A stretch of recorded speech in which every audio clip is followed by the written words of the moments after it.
Okay, thank you very much, Zoe. Thank you all of you for sitting here. Now, let me first introduce our research question. Now, basically, our research question is twofold.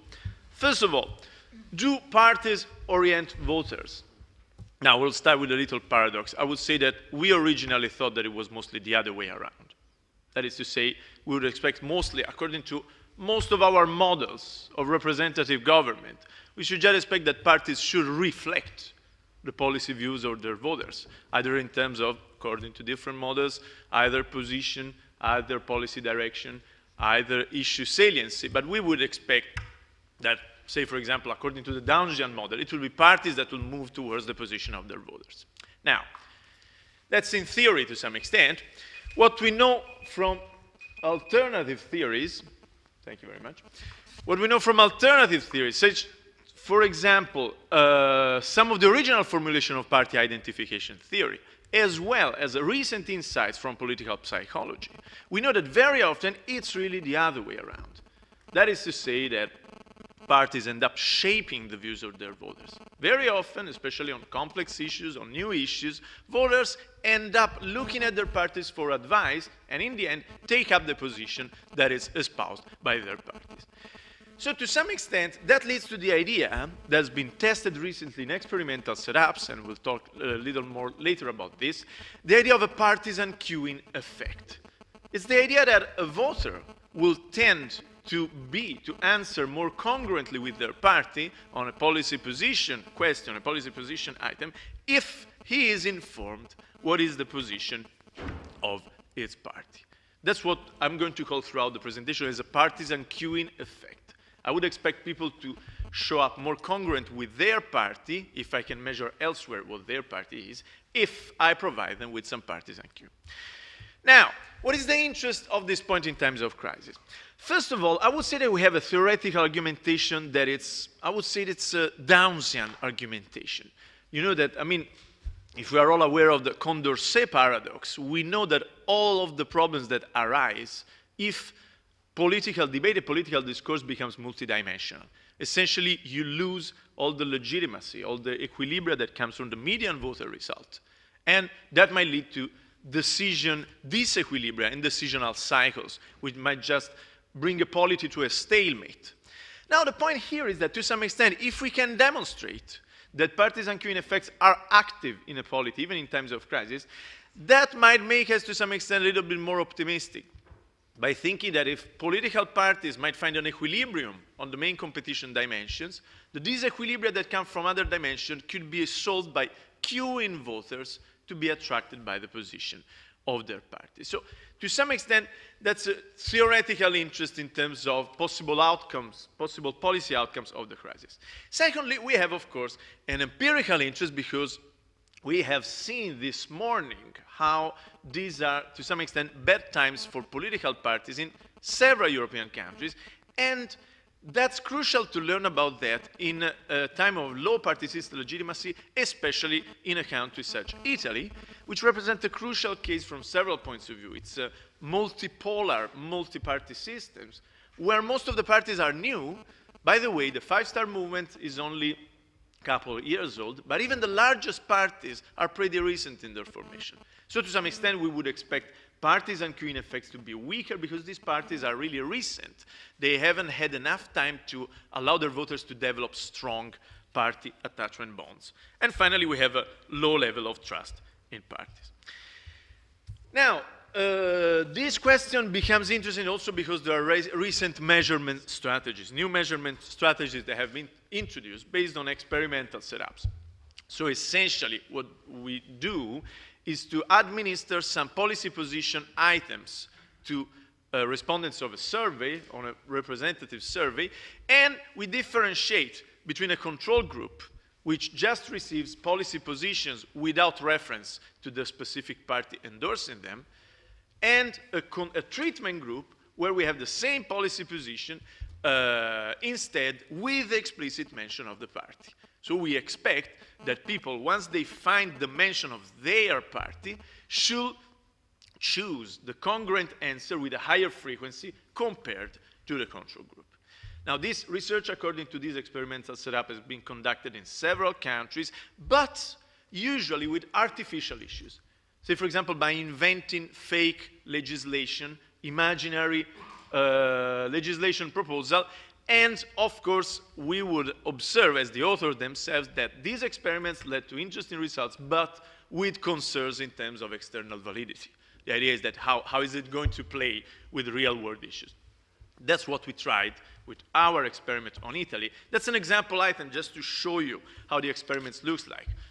We are going to provide this item on rights for homosexual couples. Which of the following proposal is your favorite?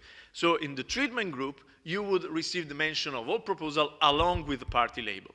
So the introduction of law that recognizes civil unions as proposed by the PD, the Democratic Party. In the control group, they will receive the same policy positions but without a party mention. Now that leads to the main hypothesis. First of all, I will use consistently throughout the presentation this term. That's a technical term. I personally don't like acronyms, but unfortunately that's a quick way, that's a short way to abbreviate that. I'm going to talk about average treatment effects, ATE in experimental jargon, which means the difference that we observe in the policy congruent levels, that is to say the percentage of supporters of a party that choose the policy position of their party, whether we find a difference in the percentage between the control group and the treatment group. That's essentially the amount of the party queuing effect. So our hypotheses are pretty plain. First of all, H1, we expect to be an effect. That's a very trivial hypothesis, but it could be rejected. So we expect an overall ATE, an overall treatment effect, to be significantly positive. Secondly, we expect that this queuing effect might vary across issues. There are various reasons why this should be the case. For example, policy domains. Perhaps on institutional, very complex issues, I would be easily queued by my party because I have no idea about institutional arrangements. For example, on civil rights issues, euthanasia, gay marriages, it might be that I have more strong opinions. Also technical complexity, overall saliency in the general debate, saliency of that issue for that specific party. There are many hypotheses about that. Unfortunately, we're just going for tentative guesses because we just tested 3 issues in our sample, so we're not doing any statistical assessment, but just getting some suggestions for that. Secondly, we have 2 hypotheses that are derived from traditional party identification theory. So first of all, we should expect higher treatment effects for older and more established parties, because we do expect their supporters to be more closely tied to those parties. And secondly, we expect treatment effects to be higher among people that declare themselves partisans, that feel close to a party in the Western European formulation. And to some extent, we have a secondary declination of this hypothesis, which is that we will even expect higher treatment effects for people that feel stronger partisans. That's a more demanding hypothesis. We'll see how it plays out.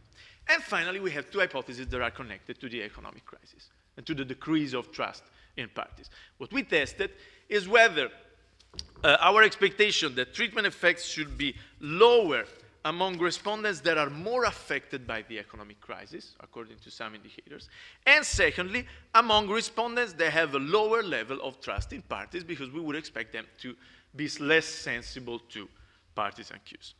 Now, the data from these experiments come from our independent electoral panel, it was a 4-wave panel, and the survey experiments were administered in the post-electoral wave. The design is pretty simple. We covered 3 different issues. The first issue was electoral reform, which is pretty complex. The second issue, but it was already very salient in the campaign. Then, the house property tax, which was the flagship issue by Silvio Berlusconi during the electoral campaign, so he had a pretty high salient. And finally, rights for homosexual couples, which is a salient issue all across Western Europe, and it became in Italy as well. Now, each subject, each respondent was assigned either to treatment or control group for all the 3 separate experiments, and we classified each respondent as a supporter of a party according to data, to a known algorithm that's been used in other studies, but according to data coming from the pre-electoral wave. The idea here is to try to limit as possible the post hoc rationalization bias. Now let's come to the data. First of all, treatment sample is balanced. That's a routine table. I won't comment on that. In terms of findings, first of all, I would say that it was to some extent a surprising finding because not only we realized that party matters, but I would say that it matters a lot. We had a treatment effect of around 18 points. So essentially what you see here, if you look at the constant, if you don't have a mention of the party, people tend to choose the position that corresponds to the party they support according to a percentage of 34%. This is an index of Congress that is calculated over all the three issues. So you will have 100% if every voter would get the right answer on all three issues. That would be a 100% level of Congress. Here you have a baseline level of 34%, which is increased by 18 points when you have the actual mention of the party label. So the first hypothesis is definitely confirmed. What might be interesting to discuss later, perhaps in later papers, this is not something we discussed extensively, is the overall level of policy congruence. Is 34 as a baseline level high or low? Is 52 as a final level, as a post-treatment level, high or low? We know that issue voting is not among the strongest predictors of the vote, so to some extent we are pretty happy. We're not unhappy about this 50%, around 50%, but that may be discussed, of course. Secondly, we were able to confirm that there are differences across issues. Of course, this does not lead to any systematic interpretation because it's only three issues. But what we find here is that on the electoral reform, we found an effect of 27 points increase in congruence. We find the lowest one on gay marriages. And finally, we find the lowest one still means 13 points of effect. And finally, something similar for the house property tax.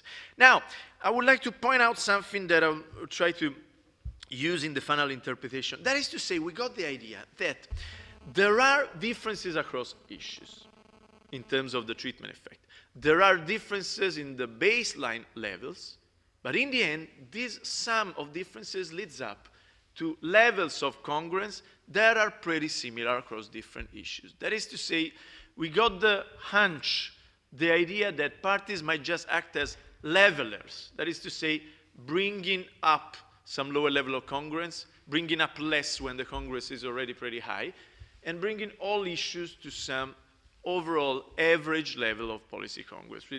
I'll try to comment more on that later.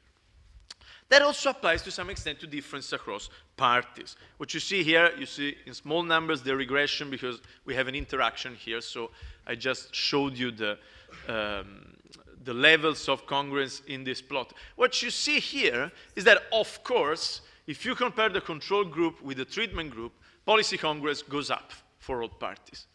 But what happens is that essentially our hypothesis about party age is rejected. Because the only significant difference in treatment effect is between the PD and the PDL, which are both, to some extent, the largest mainstream parties, the more structured parties. So age does not really make a difference. And still, we see this sort of leveling effect. So differences that are significant between parties in the control group end up not being that significant anymore in terms of policy congruence. This is a chart showing the absolute level of congruence. They are not that significant anymore once party cues are offered. So to some extent, parties act once again as levelers.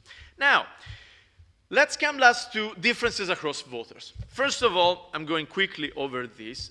The hypothesis about partisan is confirmed. So people that declare themselves partisans, close to one specific party, tend to present significantly higher queuing effects. There is a significant difference. It's almost 14 points. That to some extent is almost completely confirmed also in terms of levels of partisanship. Traditional levels are non-partisan or simple sympathizer, quite close or very close to a party. We see that effects increase and that effects for quite close or very close are significantly higher than effects for non-partisans. Finally, I come into the two hypotheses about the economic crisis. The first indicator does not provide us with significant results. So we try to test whether our indicator was whether the respondent had actively sought and actively and unsuccessfully sought a job in the last 6 months. We expected for these people the treatment effect to be lower. They would be cued by parties to a lower extent. We don't find a significant effect on this. So there is no direct effect of the economy, of the individual perception of the economic crisis.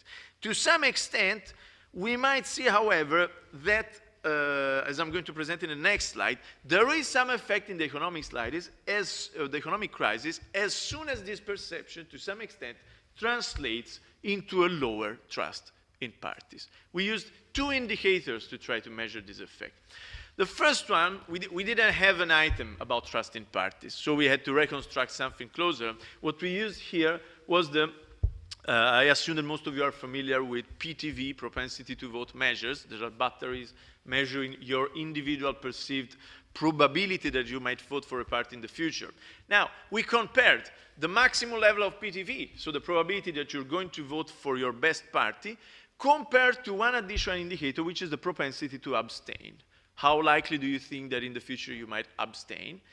And in the end, we assume that the higher the gap between the propensity to vote for one party and the propensity to abstain, to some extent, the higher your level in trust in at least one of the parties. And we found a significant interaction, which means that the higher this gap, the more positive, the more strong the party queuing effect that you're going to receive. And finally, with another indicator of trust in parties, we had a traditional question about the most important problem in the country, followed by a question about competence. Who do you think might be more competent for solving this problem? The center-left coalition, the center-right coalition, none of them.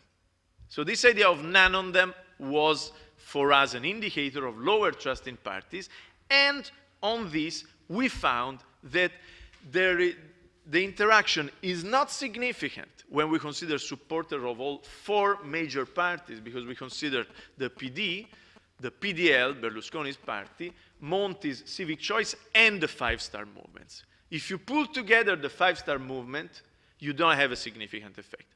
But the 5-star movement, in the end, is an anti-establishment party, so you would expect the effect to be reversed. That's what we did. By pulling out the 5-star movement, we realized that there is a very strong negative significant effect, which means that if you are a supporter of a party, but you consider that no party can solve the most important problem, so you have a lower level of trust, the consequence is that you will be queued by the party 15 points less, which ends up not giving you a significant party queuing.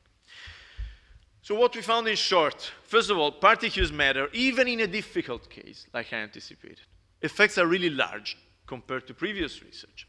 Differences across issues are confirmed, but they call for more research on the specific factors with more issues, of course. Differences across parties are not clear, and I'll say something in a final slide.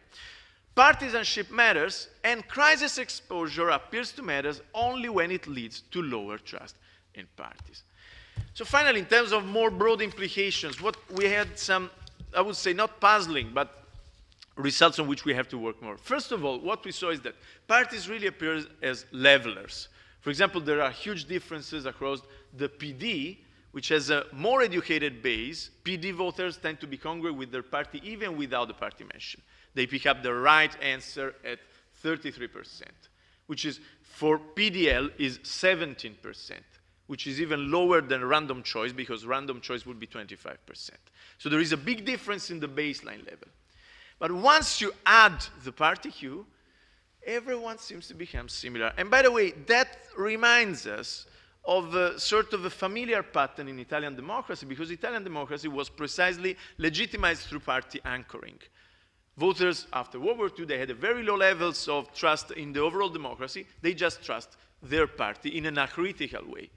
So to some extent, especially by seeing that the new 5-star movement is just as effective as older parties, which is pretty puzzling, to some extent sounds familiar with the past. To another extent, challenges us to ask us on what grounds is new partisanship built.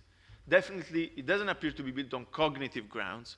We don't think that 5-star movement supporters are choosing that because of policy issues, because they are not really able to pick up the policies issues for the party. So to some extent, does not sound incredibly optimistic about the future of quality representation in our country. Thanks.